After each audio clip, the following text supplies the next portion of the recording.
Sandra stepped into the cold night, the mansion lights glowing behind her like a cage she had finally escaped. The gravel hurt her feet, but compared to the pain in her chest, it felt like nothing. For the first time in years, the air tasted like freedom. But freedom is never simple. Sandra walked for miles, her silk night dress brushing against tall grass by the roadside. Cars drove past. No one recognized her as the woman whose picture appeared on social media beside the old billionaire. She was just a girl, alone, at midnight. By the time she reached her mother's house, dawn was breaking. Rita opened the door slowly, rubbing her eyes, and froze when she saw Sandra standing there barefoot, trembling, her hair messy, her face swollen from crying. "Sandra, what happened?" her mother whispered. Sandra looked at her, really looked, and for the first time, she wasn't afraid.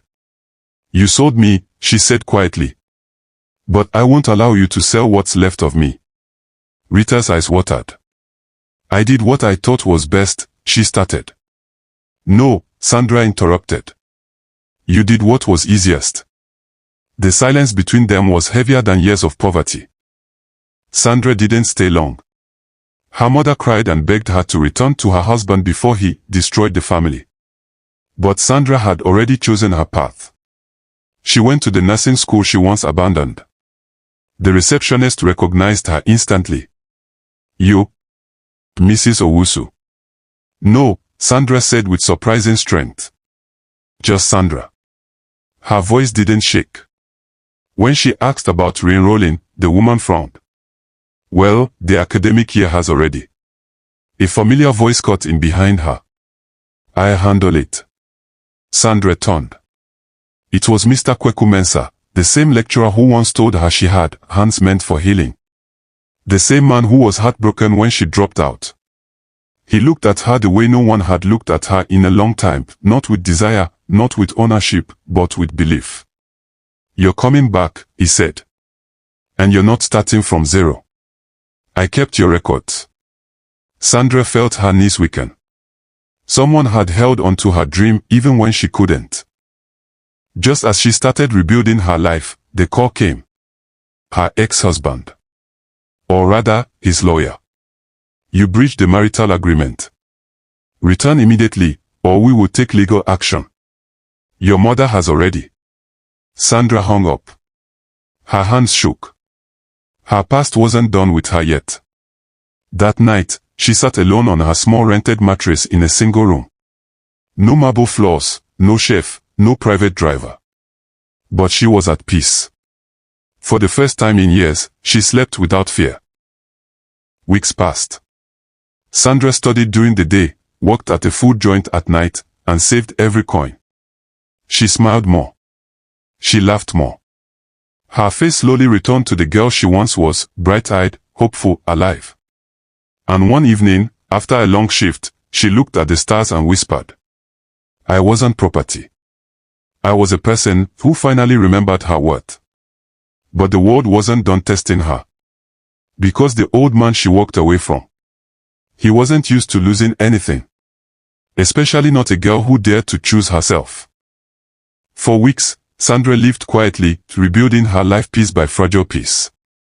But peace has a way of provoking those who once controlled you. And her ex-husband was one of them. One evening, just as Sandra finished her shift at the food joint, her phone rang again. Not a lawyer. Not a relative. Him. The old man's voice was calm, too calm, the way a snake stays still before it strikes. "Sandra, you left without permission." She froze. "I am not property," she replied. "You were," he said. "And I don't like losing what I paid for." Her breath caught in her throat. He continued, "Return to the mansion. Tonight. If you don't, your mother will suffer." The line went silent. Her world shattered. Sandra ran home in the dark, heart pounding. Rita sat on the floor, shaking, a letter in her hand. "He sent men here," her mother whispered. He said I must convince you to go back." Sandra's anger burst like a flame. "You wanted this life for me, Mama. But I won't die in it." Her mother broke down. "I'm sorry," she sobbed. I thought marrying him would save us. I didn't know it would break you. For the first time in years, they understood each other. But understanding wasn't protection. The old man was coming. The next day, Sandra walked to campus early to speak with Mr. Mensah. She expected pity. She expected disappointment. Instead, he looked at her with fire in his eyes. "You are not going back," he said. "He is powerful," she whispered. "So is a woman who knows her worth." Sandra didn't hear kindness in his voice. She heard war. Mr. Mensah called someone, a former schoolmate who was now a lawyer specializing in domestic cases. By noon, her ex-husband received a notice. Sandra was filing for annulment. And for the first time in his life, the old man realized he couldn't buy everyone. That night, he sent men to trail her. Not to talk. Not to negotiate. To scare her. Sandra sensed them the moment she stepped out of her room. Footsteps. Shadows. Whispered instructions. She hid behind a kiosk, heart racing. Her breath trembled as she said to herself, "I didn't come this far to go back." A loud shout broke the silence. "Leave her alone."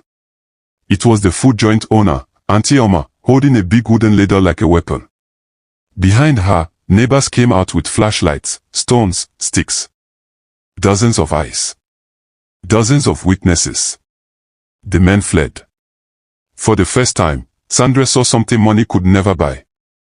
People willing to stand beside her. The next morning, Sandra walked into the police station with her head held high. Mr. Mensah was beside her. The lawyer was beside her. Her mother stood behind her. And for the first time in her life, Sandra stood for herself.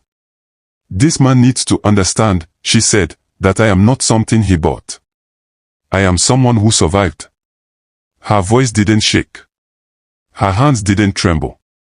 She was no longer Sandra the frightened girl. She was Sandra the woman who refused to be owned.